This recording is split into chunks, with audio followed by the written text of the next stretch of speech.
Guys, Waheguru Ji Ka Khalsa, Waheguru Ji Ki Fateh. I am back in Iraq.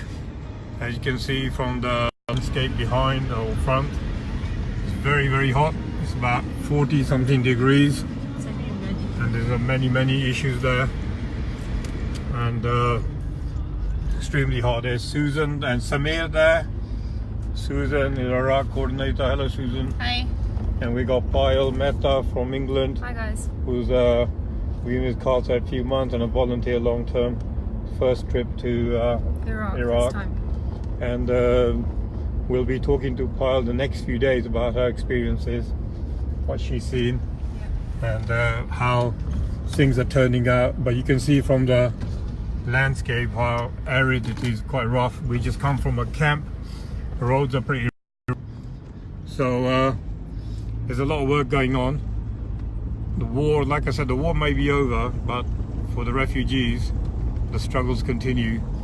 And we just visited a family with a 70-year-old boy whose right leg's been cut below the knee, and he was basically caught up in a bombing during a battle with ISIS, with the coalition forces. He was a slave of ISIS, and the bomb fell near him and tore his leg open. They cut the leg with very raw materials. He's got a lot of complications, so you'll meet him on Saturday. And the mother is raising all those young kids by herself. The husband is dead, the father, or I would say missing in action, but probably not going to be coming back. ISIS captured him many years ago in the initial stages of the war. So it's quite tough. You can see from here, look, it's about 40 something degrees. Camps are unforgiving. And actually we can ask Payal about this family she just met. She actually for the first time met the people who have suffered under ISIS. Payal, how did that go? How was the interview, talking and meeting go? So it was overall an incredibly moving experience. I've never been to Iraq before, so it's my first time in Duhok. And this family that we just met have basically fled from Syria. And the boy who is injured has lost the bottom part of his right leg. So just under his knee is completely missing. And he basically can't get an operation to fix the problem because he's got an infection right where the prosthetic leg would go, which isn't really working very well. So what we're trying to do is hopefully be able to help him out in terms of getting the medication that he needs for the infection to go away, and then be able to operate on him, whatever it takes to be able to get him to walk again. These kids have suffered at the hands of ISIS more than we can even imagine, and the whole point of doing this is to be able to help them out and rehabilitate and restore their lives now. And the way this accident actually happened is he was going along on his bike and an aeroplane was flying over ISIS, and a bomb dropped on the middle of the road and just blew his leg off. The immediate aftermath of this was that people picked him up and took him away to a house, not a hospital, and they just decided to cut his leg off because that's what they thought would work from below the point of injury. So without any medical advice, anything, they just cut his leg off from below this point. And he was in discomfort and he was in pain, but they didn't know what else to do.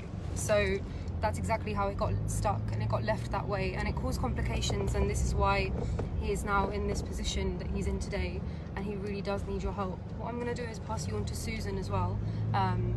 Susan has been working really closely with these people in this camp, and several camps actually across Duhok area, and this camp that we went to today was about 13,000 people. And Susan can explain further just the ways in which these people have suffered at the hands of ISIS. So Susan, I'll hand it over to you.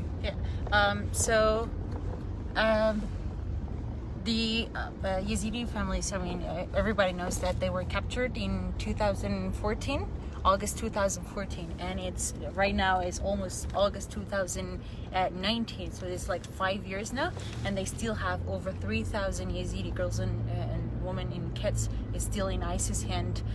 Nobody knows what's going on with them, and nobody is looking for them. Except the men's were missing since they were in Tlafa, and since then nobody knows either if they're lost, they're still alive, they're dead. Nobody knows. And the thing is that these people are still helpful, that they're gonna come back one day, but you never know, to be honest, because right now, that as they say, ISIS is defeated and there is no sign of any man coming back. So it is very, very sad to see that. Yeah, so there you are. That's the film in what we're doing today, and you can see again where we're traveling. It's very hot outside, extremely hot. Days are so hot, it's unbearable in the camps. And so we can only do what we're doing because with your sport. Can't do anything without your sport.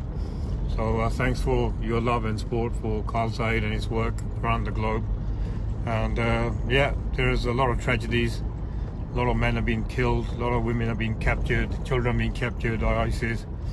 And after a year or so, 2 years almost of war, that the suffering exists, but it doesn't go away for those who are struggling. So we will continue to support them, and I'm sure wherever you're around the world, you will wish them well. And we stand by the Yazidi community from day one. They have struggled, suffered, genocide has been committed against them, just like the Sikhs, but they're a minority, they're forgotten, and we really need to do much more. So we're going to be reinvesting for the next year and injecting further funds into supporting especially the families, the women who are left on their own, for kids, with the kids, and no support from anywhere else. Psychological support, food rations, welfare support, medical support, all sorts of support will be set up. Further support will be set up. So thank you. Wherever you are, go to the Khalsa page, spread the word, raise awareness, share our posts, let the world know there are Sikhs out there who will always help those who are in need. Thank you very much. Waheguru Ji Ka Khalsa, Waheguru Ji Ki Fateh. Please like and subscribe the channel.